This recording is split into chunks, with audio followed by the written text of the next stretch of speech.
Hello, Mother. Happy at 60th birthday. Um,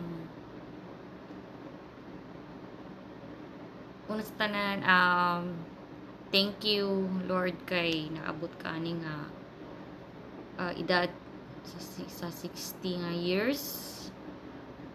And nalampasan nimo ang mga pagsubok sa buhay, especially your health. You na-survive nimo na. And isa pa, I'm very thankful kay kuan mi kanang nagkahiusa ming mga magsuon nga kuan ni siya mabuhat ni nga program, and nagkasinabot ming 5. And then wish na ako din mo, Mother, nga syempre daghan pa kay mga years kay para masubaybayan pa nimo pagdagko sa mga apo nimo.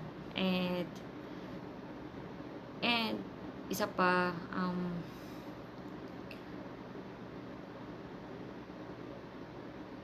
ma-enjoy pa nimo ang imong life na maadtog isig asa nga lugar ang imong gusto, shopping adto sa simbahan, and sakay eroplano, mahuman imong balay pon, and hopefully, Mother, ang kanimong gibati unta wala na mawala na gid, as in kuan purely wala na gid siya. And that's all. Thank you guys sa pag-adto sa celebration sa akong mother, and thank you for giving time to celebrate her birthday, and thank you for your cooperation, especially to Kiki. Ako gina siyang gikuan kay para late na ako siyang gignan kay wala may mag-MC. Siya lagi na magka-MC. Kay busy silang timoy. Thank you, Madam.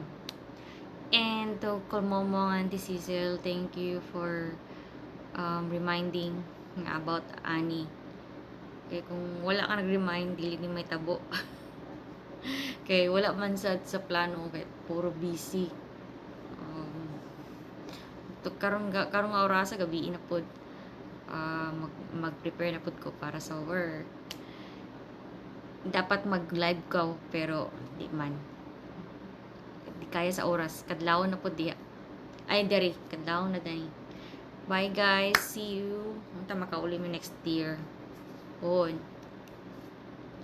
Para magbanding sa inyo ha. Bye. God bless, Mother. We love you and I love you so much. And yeah, take care and enjoy mo diha. Pag ayo-ayo mo.